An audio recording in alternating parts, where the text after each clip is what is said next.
There's a few things that make Brothers in Arms really special. I can speak about it from a point of view of the history and the storytelling, and I can speak about that from the point of view of the gameplay. Hurry up! Over there! Moving! Fire on that empty! Hit that empty hard! The solutions to a combat problem are very similar to the solutions that you'd have in real war.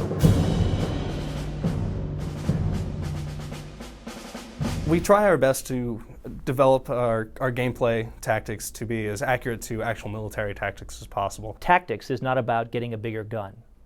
That's called accessorizing. Tactics is about using your squad. Putting pressure on the enemy and finding ways to outflank and outsmart him. 4 simple principles. I call them the 4 Fs. Find the enemy. Let's get that MG set up! Fix him. Don't stop firing! Flank him. And finish him.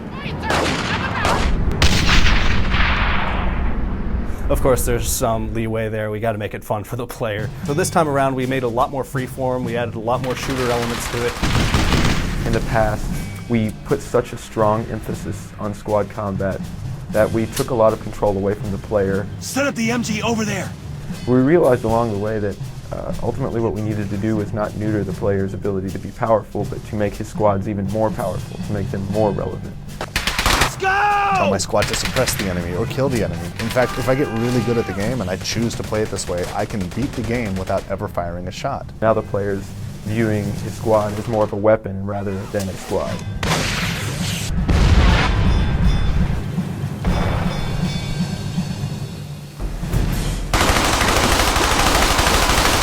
Destructible cover has made a huge difference just in the wow factor and keeping the game new. Just totally blow away a chunk of wall, and like people were just so excited every time they see that. It's like really awesome to see people's reaction to that. Introduces a bit of more of an element of time. You're behind a wall and that wall may not be there for very long. You have to use tactics, but you have to use those tactics quickly or you're not going to be around much longer. It's pretty technical, to make something blow up and make it look realistic. But then when you see it in the game and you see it blow up, you're like, that's awesome. Along with the destructible cover system, we have a gore system, which is pretty brutal, actually.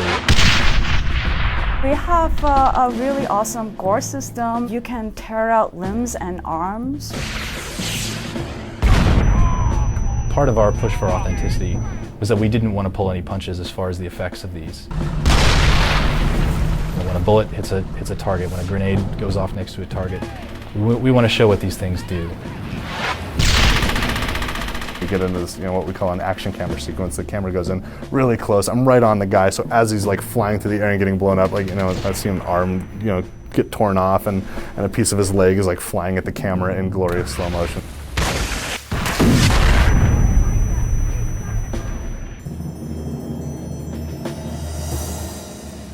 When you see real soldiers in real situations, a lot of time they're in a relaxed or more of a patrol stance. You can't always be perfectly ready. Guns are heavy. You can't always hold them up to your eyeball all the time. Soldiers are not always in combat. They're not always yelling. If he's in patrol, he's talking, and there's color dialogue to go along with that. I don't think you're gonna kill him with words! Coming out of the cinematic, the player and his squad are in this patrol stance. Then you'll suddenly see them all hunker down, and they'll get really quiet.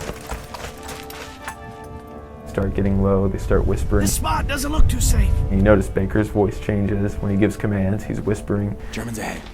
Don't think they saw us. This lets the player know that he's in stealth, and that the Germans can't quite see him, but he can't get too close.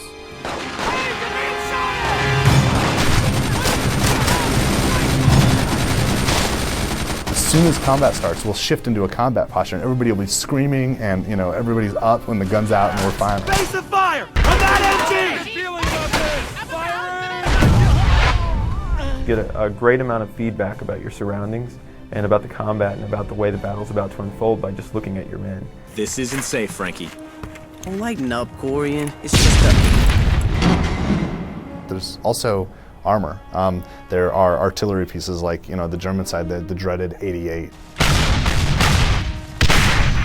37 millimeter cannons and all kinds of artillery pieces. And then there's also tanks. You can button up. That means you're going to get inside of your hatch, just use your main gun and your turret and take guys out. Or you can even climb up and get on top of the thing. You have a better view up there, and you can use the machine gun and just grind guys up. There's a lot of ways you can use a tank to cause havoc on the enemy. To me, the tanks are like, that's the dessert.